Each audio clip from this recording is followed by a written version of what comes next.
अचानक ऐसा क्या हुआ कि इतनी बीमार होने के बावजूद भी राजमाता को रातों रात अचानक टिकट लेके सिवान जाना पड़ा। दूसरी तरफ राज परिवार के चश्मो चिराग जगत भैया फिर एक बार पहुंचे भुट्टो से मिलने उनके घर। हेलो गाइस, राधे राधे, जय श्री कृष्णा। स्वागत है एक और नई वीडियो में। आई होप मेरी वीडियोस आपको पसंद आते हैं तो प्लीज़ लाइक करना, कमेंट करना, और जिन्होंने सब्सक्राइब नहीं किया प्लीज़ सब्सक्राइब कर लो।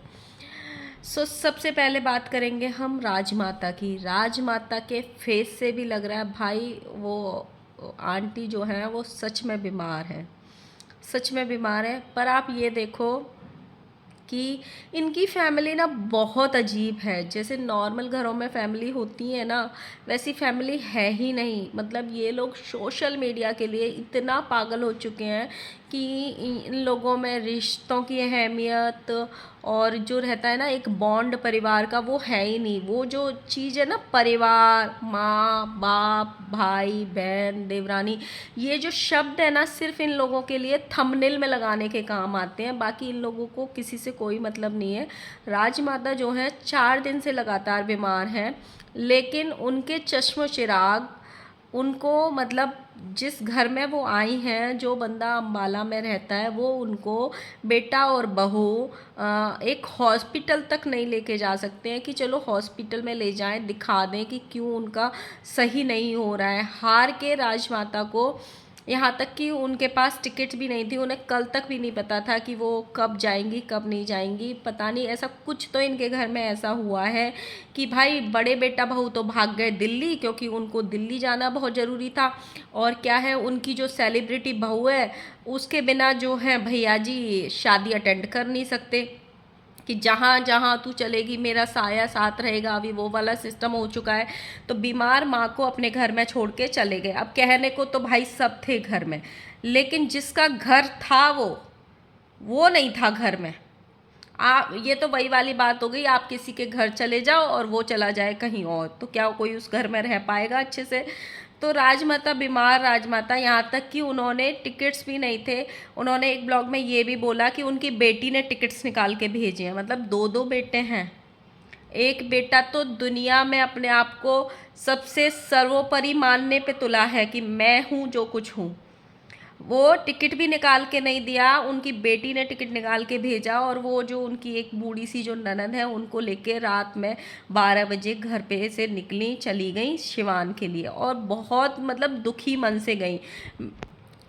इतना बड़ा फंक्शन इतना खुशी खुशी कराने के बावजूद, इतने बच्चों की खुशी में शामिल होने के बावजूद, जो खुशियां शायद नहीं मनानी चाहिए थी, जो ज़रूरत भी नहीं थी मनाने की, लेकिन बच्चों की खुशी के लिए माँ बापों को भी ट्रोलिंग सहन करनी पड़ी। माँ बाप शामिल भी हुए, और उन्हीं माँ बाप को फिर इस तरीके से बेकदरी किया जा रहा है कि मतलब बेटा जा रहा है तो ठीक है, चलो भाई, बहुत सारी जगह ऐसी होती हैं जहाँ आदमी का जाना ज़रूरी होता है, लेकिन औरत ना भी जाए तो काम चल जाता है। लेकिन नहीं, बहुरानी अगर घर में रुकती तो उनको काम करना पड़ता, देखभाल करनी पड़ती, सेवा करनी पड़ जाती।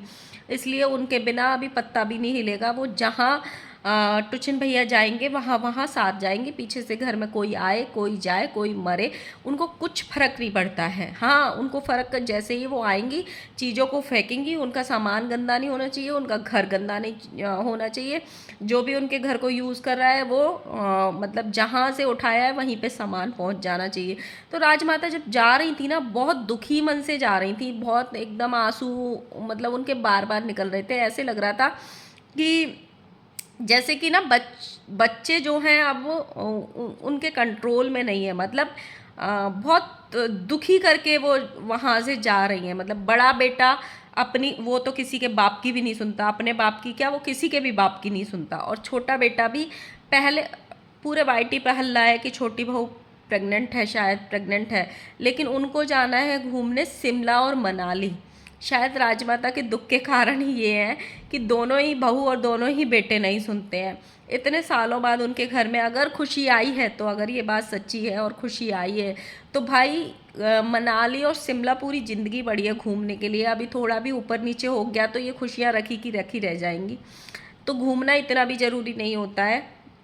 तुम्हारा खुद का घर है, तुम जब चाहे अंबाला में आ सकते हो, जब चाहे मनाली घूमने जा सकते हो, क्योंकि मनाली खिसक के कहीं दूर नहीं चला जाएगा। तो छोटे बेटा बहू को जाना है शिमला और मनाली घूमने, इसलिए वो लोग नहीं गए। बड़े बेटा बहू चले गए शादी में, और बड़े बेटा बहू वहाँ से क्या है, वो शादी में गए तो 2-4 साल हो गए थे उनको भुट्टो रानी से मिले, भैया ने देखा नहीं था ना भुट्टो रानी को, तो इसलिए वो उनके घर रुक गए। एक गाना याद आया मुझे, नहीं ये हो नहीं सकता कि तेरी याद ना आए, बिना देखे तुझे ये दिल मेरा अब चैन ना पाए, तुझे भूलने से पहले मेरी जान चली जाए। वो वाला सीन हो रहा है। 2 दिन हुए मात्र उनको वहाँ से आए हुए, और दोनों भैया और भाभी पहुँच जाते हैं उनके घर में। बोलते हैं हमको ना ब्लॉग नहीं बनाना था, दिखाना नहीं था, फिर लोग ट्रोल करते हैं, बट हम क्यों नहीं बनाएंगे, हमारी बॉन्डिंग इतनी अच्छी है। अरे शर्म करो। ये वही माँ है, ये वही माँ है। चलो बेटा अगर नहीं सोच रहा है तो मत सोचो। ये जो आज भाभी अपने पति को लेके जगह जगह घूम रही है ना, अगर इन दोनों को एक कराने में सबसे बड़ा अगर किसी ने योगदान दिया है ना, तो वो माँ ने दिया है। जहाँ पे माँ को ट्रोल करना चाहिए वहाँ ट्रोल भी करो, क्योंकि समटाइम्स उनकी हरकतें वैसी हो जाती हैं, लेकिन जहाँ पे उनको अप्रिशिएट करने की बात आती है तो अप्रिशिएट भी करना चाहिए। ये वही माँ है जो अपनी बहू के साथ खड़ी रही थी। उन्होंने ट्रोलिंग भी सहन करी, उन्होंने लोगों की बातें भी सहन करी, उन्होंने सब कुछ सहन किया, लेकिन उन्होंने अपनी बहू को 1 सेकंड के लिए अकेला नहीं छोड़ा था। जो बहू आज पलट के किसी को नहीं देख रही है ना, वो रो रो के अपने उस घर में पड़ी रहती थी राजमाता के में। और आज जब वो अपने घर में बुला के माँ को, बीमार माँ को, और छोड़ के चली गई, क्योंकि उसको शादी में नाचना था, मेकअप कराना था पार्लर में जाके। इतने मतलब एहसान फरामोश लोग हैं ये लोग, इतने ज़्यादा। जबकि इनके घर में वो जो मनाली इनके अभी आए थे ग्रुप्स, वो भी आए हैं वापस मनाली से घूम के। मतलब कोई फ़र्क ही नहीं पड़ता कौन घर में आ रहा है कौन घर में जा रहा है। ऐसे बेसिक धर्मशाला की टाइप से घर बना दिया है, कोई आओ कोई जाओ, कोई फ़र्क नहीं पड़ता है। बस मेरे घर को गंदा मत करो, मेरे घर का सामान इधर उधर मत करो, और जहाँ हमारा मन करेगा हम घूमेंगे। तो आज जब राजमाता की मैंने एक रील देखी ना, जिसमें वो ट्रेन में बैठ के बना रही थी, बहुत मतलब उनके आंसू खुद पे खुद निकल के आ रहे थे। तो शायद से ऐसा कुछ हुआ है, किसी ने कुछ बोला है, या उनको खुद दुख हुआ है कि जिस बहू का मैंने इतने बुरे वक्त में साथ दिया, आज मेरे बीमार होने के बावजूद भी मेरे साथ कोई नहीं आया, उनका इलाज किसी ने नहीं कराया। शायद यही रीज़न था कि वो सही डेली सुबह 2 गोली ला के दे रहे थे मेडिकल से, डेली मेडिकल से टैबलेट ला के दे रहे थे। शायद यही रीज़न था कि उनको अपने मतलब ये हो गया कि अभी मैं सही नहीं हो पाऊँगी, यहाँ से मुझे जाके खुद से डॉक्टर को दिखाना है। भाई कितने बेगैरत लोग हो, खासकर भौजी। अगर ये जगत भाभी के जीवन में अगर खुशियाँ अगर आई हैं ना, तो सिर्फ राजमाता की वजह से आई हैं। जब ज़रूरत पड़े वहाँ जाके रह लो, जब ज़रूरत पड़े वो लोगों को यूज़ कर लो, जब ज़रूरत पड़े उनके घर में जाके डेरा डाल दो, और फिर जब अपने घर की बारी आए, खुद करने की बारी आए, तो तुम कौन, मैं खामखा। ये लोग रात को बोल रहे थे, मैंने एक वीडियो देखी थी जिसमें जगत भाभी बोल रही थी कि हमको घर पे जाना है, मम्मी को अभी जाना है ना, और रुक रहे हैं भुट्टो रानी के घर में। मतलब ये है इनकी गैरती।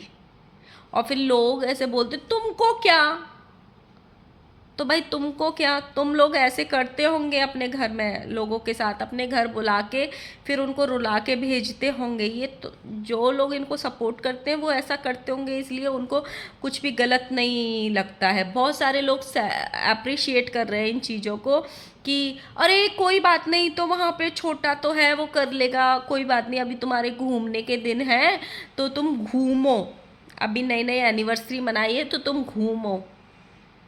5 साल बाद मैरिज एनिवर्सरी मनाई है, 5 दिन नहीं हुए हैं शादी को। और ये वही माँ है जो रात रात भर जगती थी, 2-2 बजे तक लाइव्स चलती थी, ये दिमाग से पैदल इंसान की। उस औरत को रुला के भेजा अपने घर से, सोचो।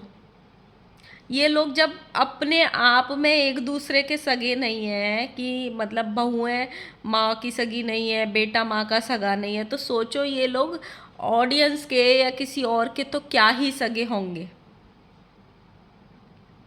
2 दिन 3 दिन इनको बिना मिले नहीं रहा गया। भुट्टो रानी से मिलना ज़्यादा ज़रूरी था, एक दूसरे से बात मन की ज़्यादा करनी ज़्यादा ज़रूरी थी। मतलब बिना मिले ही माता जी चली गई, इतनी बड़ी मतलब ताम झाम हुआ, इतना बड़ा शादी हुआ। आप सोचो, बहुत बहुत अलग बात नहीं है ये। नॉर्मल घरों में ये चीज़ें नहीं होती हैं। चाहे कितना भी बुरे सही भाई, चाहे माता जी कितना भी कंट्रोवर्सी में साथ देती हो, लेकिन ये चीज़ मुझे बहुत बुरी लगी उनके साथ जो हुआ। बहुत बुरा लगा, रात को 12 बजे घर से जाना और ट्रेन पकड़ना, और छोटी मोटी जगह नहीं कि मतलब 2-3 घंटे का रास्ता, वो पूरा 24 घंटे बाद वो पहुंचेंगी। भाई बीमार है औरत, रास्ते में कुछ हो जाए, कुछ ज़रूरत पड़ जाए, छोटे बेटे को घूमना है शिमला मनाली, बड़ा बेटा तो अपनी दुनिया में ही मस्त है, और भेज दिया माँ को वहाँ के लिए। और मतलब ये लोग इतने बेगैरत हैं कि अपनी माँ की टिकट तक भी नहीं खरीद सकते, टिकट भी बेटी ने भेजी है, बताओ। और मैं तो यही कहूँगी, राजमाता इतना बीमार होने के बावजूद भी, आंटी जी समटाइम्स ना मुझे आपके बारे में कुछ भी कहने का मन नहीं करता है, क्योंकि आपकी एज बहुत बड़ी है, लेकिन आपकी कुछ चीज़ें ऐसी हो जाती हैं जो मतलब बोलना पड़ता है उनको, कि जैसे आप गलत में साथ देती हो। जैसे अभी वो रिएक्शन विद दीप्ति के साथ हुआ था, जो तुम्हारे बेटे ने बोला, आपने अपने बेटे को गलत नहीं बोला उसमें, कि उसने उनके लिए क्या क्या शब्द यूज़ किए। आपने उनसे बोला कि मेरे बेटे को भड़काओ मत, नहीं तो फिर से वो गलत रास्ते पे चला जाएगा। वो दूध पीता बच्चा नहीं है, वो कोई फुटबॉल नहीं है, वो कोई बॉल नहीं है कि जिसमें एक लात मारोगे तो वो रास्ता बदल लेगा। 30 साल का है, 32 साल का है, आधी जिंदगी जीत चुका है, वो दुनिया को बेच के खा जाए। ऐसे और ऐसे बेटे का साथ देते हो आप, जो आपको बीमारी में पूछता तक नहीं है। और इतनी बीमार है, लिटरली उनके पूरे फेस पे स्वेलिंग आ रही है, सब कुछ हो रहा है, लेकिन क्या कम नहीं हो रहा है उनका, फ़ोन उठा के हेलो गाइज हाय गाइज करना। भाई जब जॉब वाला इंसान होता है ना, अगर वो भी बीमार होता है ना, तो उसको भी छुट्टी लेनी पड़ती है, वो भी छुट्टी लेता है। चाहे कैसे भी आप फैमिली ब्लॉग्स बनाते हो या डेली ब्लॉग्स बनाते हो, लेकिन अटेंशन में तो रहना पड़ता है ना। वीडियो पूरी बनानी पड़ती है, पूरे दिन में क्या कर रहे हो वो दिखाना पड़ता है, फिर उसको एडिट करना पड़ता है, फिर अपलोड करना पड़ता है, तो टाइम तो चाहिए ना। जब इंसान इतना बीमार है तो भाई 2-4 दिन का रेस्ट कर लो, वो बहुत ज़रूरी होता है। कभी कभी चीज़ें दिमाग पे इतनी हावी हो जाती हैं कि इंसान की हालत फिर बद से बदतर हो जाती है।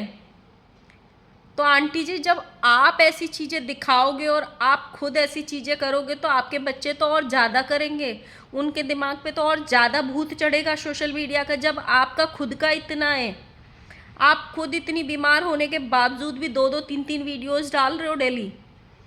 अगर आप 2 दिन वीडियो नहीं डालोगे, 2 दिन के अगर वाईटी के पैसे नहीं आएंगे, तो आप खुद बोलती हो कि मुझे यूट्यूब की इतनी ज़रूरत नहीं है, मेरा पति कमाता है। तो अगर 2 दिन के पैसे नहीं आएंगे, लेकिन आप 2 दिन में अच्छी हो सकती हो, आपकी हेल्थ अच्छी हो सकती है। रेस्ट करना चाहिए इंसान को, क्योंकि हर इंसान की बॉडी को रेस्ट की कभी ना कभी ज़रूरत होती है। आप लोग न दिन देखा था ना रात देखा था, रात रात भर तक पार्टी चली थी, तो सबका मतलब किसी ना किसी की तबीयत डाउन होना लाजमी ही था। तो भाई इतना क्या मतलब दिमाग पे चढ़ा हुआ है ये ब्लॉगिंग, कि जब आप ऐसी हरकतें करके दिखाते हो, लोग आपको, हजारों लोग कमेंट में कर रहे हैं, हजारों लोग कमेंट में बोल रहे हैं कि प्राण जाए बट ब्लॉगिंग ना जाए, कुछ भी हो जाए बट ब्लॉगिंग नहीं जानी चाहिए, कुछ भी हो जाए बट ब्लॉगिंग नहीं रुकनी चाहिए, मैं बीमार पड़ जाऊं, हॉस्पिटल चली जाऊं, बट ब्लॉगिंग नहीं रुकनी चाहिए। तो आप ऐसा क्यों सुन रही हो? अगर 2 दिन ब्लॉगिंग नहीं करोगे तो तीसरे दिन एकदम फ्रेश मूड के साथ आओगे। तो भाई ये पैसा, ये सब कुछ, ये बाद की चीज़ें हैं। अगर शरीर का सुख है इंसान के पास, तो वो सबसे बड़ा सुख है। पहले खुद को सही करो। और हाँ आंटी, जब आपके बच्चों को कोई गलतियों पे लताड़ता है ना, तो आप ऐसे निकम्मे बच्चों के साथ मत रहा करो, क्योंकि वहाँ पे फिर उनकी गालियाँ आपको खानी पड़ जाती हैं, क्योंकि वो गाली खाने के काम करते हैं। तो जब आप उनकी ओर लेके आती हो ना कि मेरे बच्चों को कुछ मत बोलो, मेरा ये मत करो, मेरे ये मत करो, तो फिर आप बीच में पिस जाते हैं, क्योंकि वो तो हैं ही बेशरम। उन्होंने सोच ही लिया है कि हम बेशरम हैं। सिर्फ जो परिवार, माँ बाप और बहन भाई, जो ये शब्द हैं ना, वो सिर्फ थंबनेल में लगाने के काम आते हैं उनके लिए। कल भी आपकी बड़ी बहू ने ये थंबनेल लगाया था, बाहर वालों से कोई मतलब नहीं, परिवार ही साथ देता है। कहाँ गया वो परिवार? कहाँ है वो परिवार? इस घर में अगर सबसे ज़्यादा एहसान फरामोश अगर कोई मुझे लगता है ना, तो इनकी बड़ी बहू यानी कि तनिषा रानी वो लगती हैं। अभी तो पता नहीं, ये तो सिर्फ सोशल मीडिया पे हम जितना ये लोग दिखाते हैं हम उतना देखते हैं। अब आप सोचो इनके जो ऑफ कैमरा जो लाइफ होती होगी वो कितनी भयानक और ख़तरनाक होती होगी। उसमें ये लोग क्या करते होंगे आपस में। जब हमको छोटे छोटे 10-10 मिनट 15-15 मिनट के वीडियोज़ में इतना सब कुछ दिख जाता है, तो बिना कैमरा वाले में ये आपस में कैसे करते होंगे। और जो भौजी लड़ती है ना दुनिया को कि मेरे पति पे बुरी नज़र मत डालो, और मैं वरना चीर दूंगी, मैं फाड़ दूंगी, मैं ये कर दूंगी, हमारे बीच में मत घुसो। आज मैंने एक वीडियो देखा, ये जिसकी शादी में गई थी, लप्पी देवी झूलन देवी जिसकी शादी में गई थी, मैं यहाँ पे एक फ़ोटो लगाऊंगी थंबनेल पे, वो ज़रूर देखना। उसकी शादी में कैसे उसको फ़ोटो खिंचवाने के लिए और उसके साथ डांस करने के लिए मरी जा रही थी कि उसमें घुसे ही जा रही थी दूल्हा में, क्योंकि वो सेलिब्रिटी था ना, सिंगर था ना।